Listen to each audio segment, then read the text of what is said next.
My name is Olga Prihodka. This is Social Talks.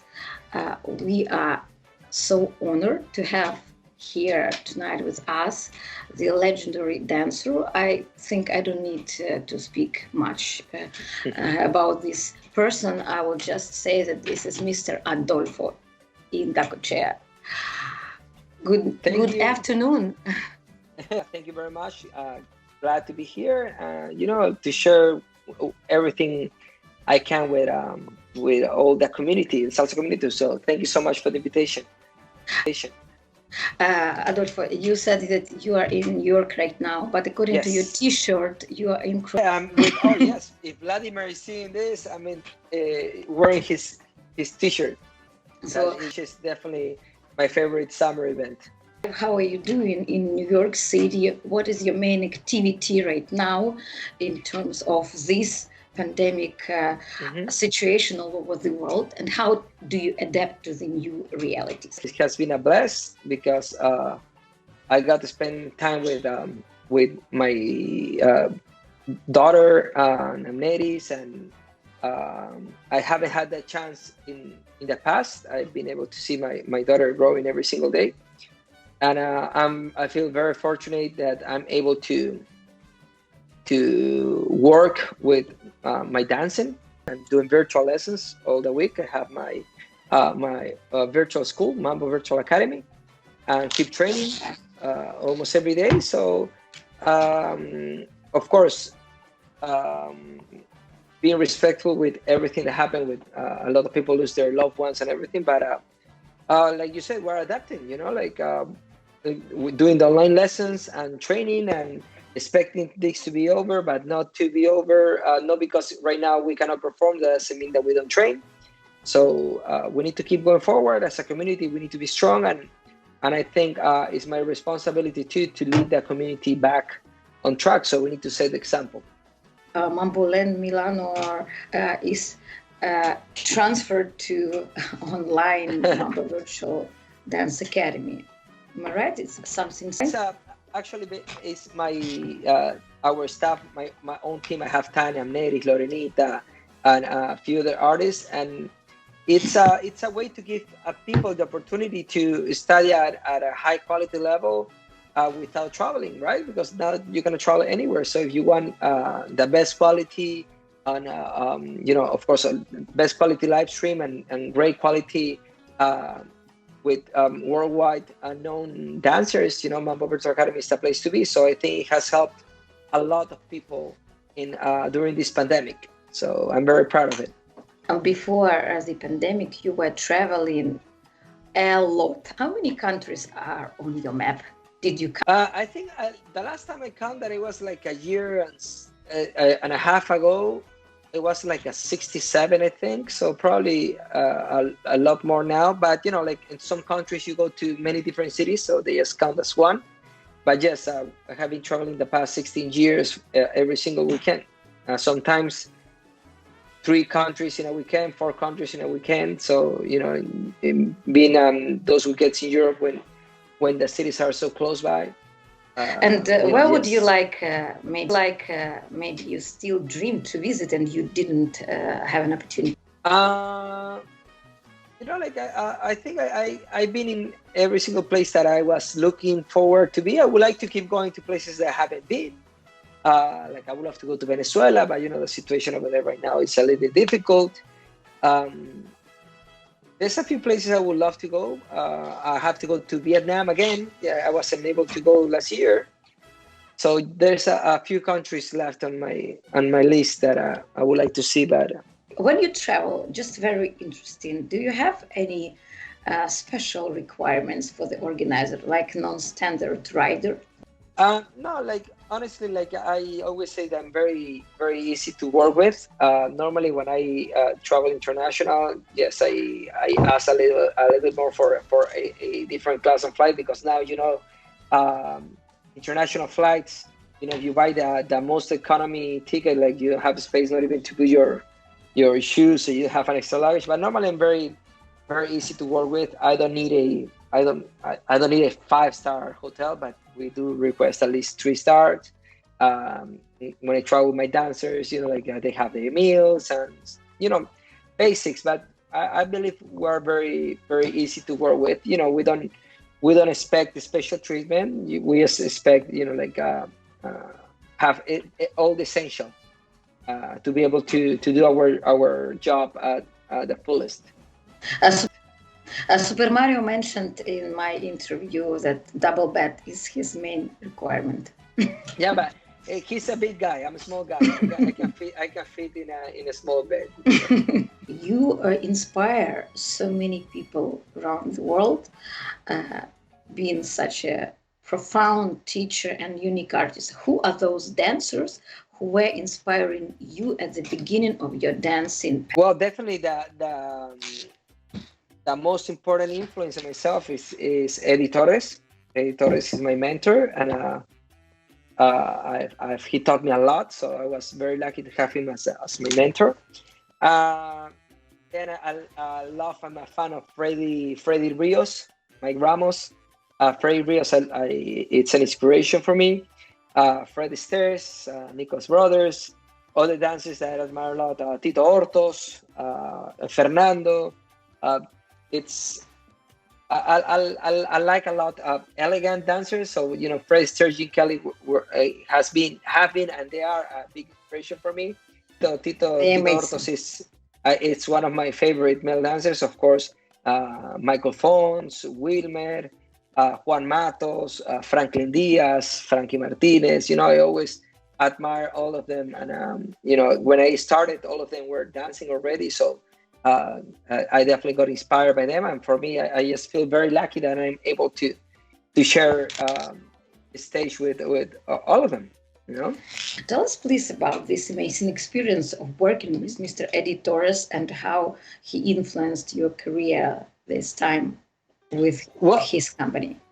Well, I think Eddie always said, right, like Eddie told me, like because I was being very grateful with him, and he was like, Adolfo, you would have gotten there no matter what. I just helped you to make that path a little bit faster. So it's Eddie's a person that he just gives. When you are with him, he just gives knowledge and love, and shares with you everything he can.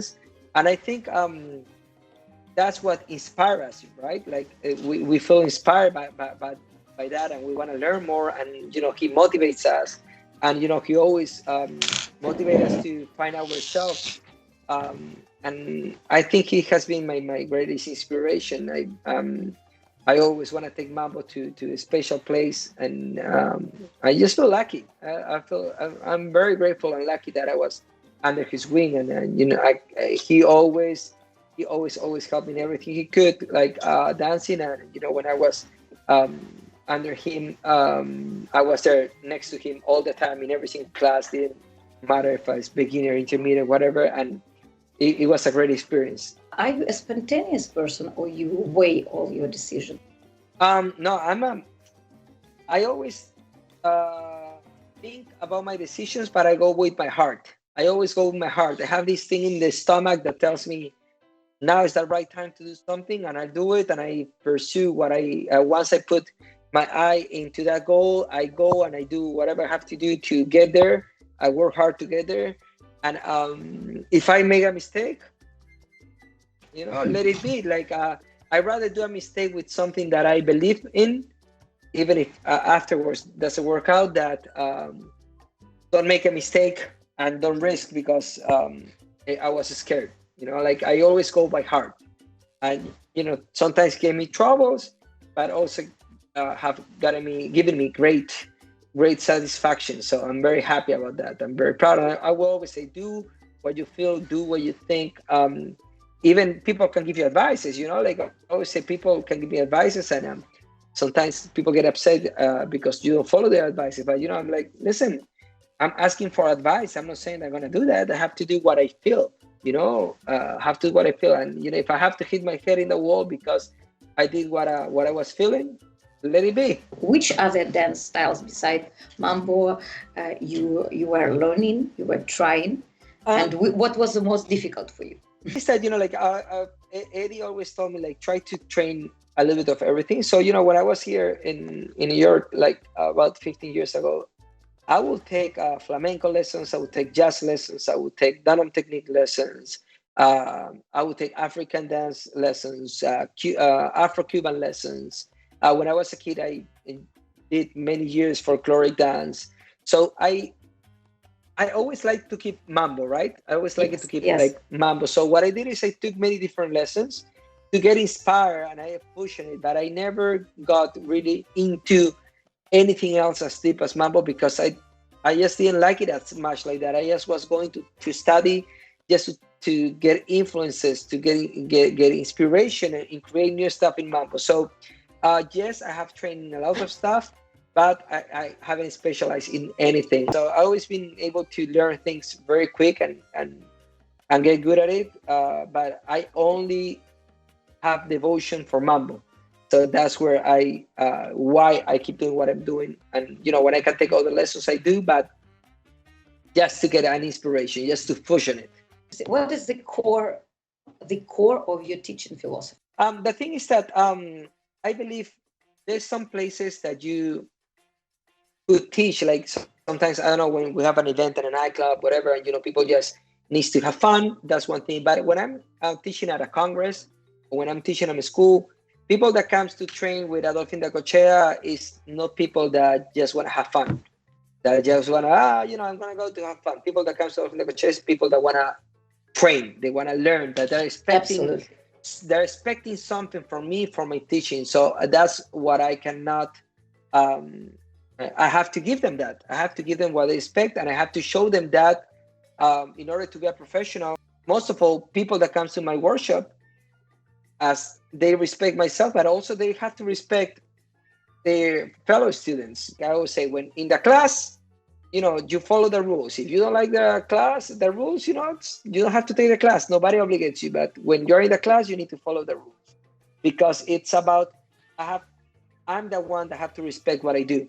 In a congress, I could not do that. But in my classes, if somebody comes 10 minutes late, 15 minutes late, I'm like, listen, next time you're not going to come in. You cannot come into a class, because it's not the way it works. Like, we need to respect our culture. We need to respect our art, or other people, other industries to respect us too. You have an amazing dancing team, Latin Soul Dancers. Yes. When you created that project, how did you find the dancers? What is the future perspective of this? Well, actually, Latin Soul Dancers was created on 2007. And the way it happened is, in 2007, Eddie decided to stop having the dance company. And when that happened, my best friend Marcus Nieves and Joshua Gomez were dancing with me on the team. There was Melissa, Kimberly Rivera. And, they were like, hey, Adolfo, so when we're going to do our team? I'm like, well, what do you mean? Yes, I'm planning to do a team, but I didn't know you guys wanted to be with me. They were like, listen, after dancing with Eddie Torres, with E.T., because they were my co-mates, right? With Eddie Torres dancers. After dancing with E.T., we cannot go dance for anybody else. It's like either we go and dance by ourselves, or we dance with you. You're the only person that, we would dance with if it's not with Eddie. So that made me feel very, I felt very, very flattered, but was like, okay, let's do it. And that's how I created Latin Soul Dancers. And actually, my first dance partner in Latin Soul Dancers was Lori Perez, Frankie Martinez's partner. In Europe, I started in 2010, and always my intention, I like to dance solo as well as a couple. So my intention always was to have both the dance couple and the group. And the group became worldwide known, and they have been also in every continent, every place. And I think it's one of the strongest mambo team in the world right now. And I'm very proud of the Latin Soul Dancers. And now I have the last generation.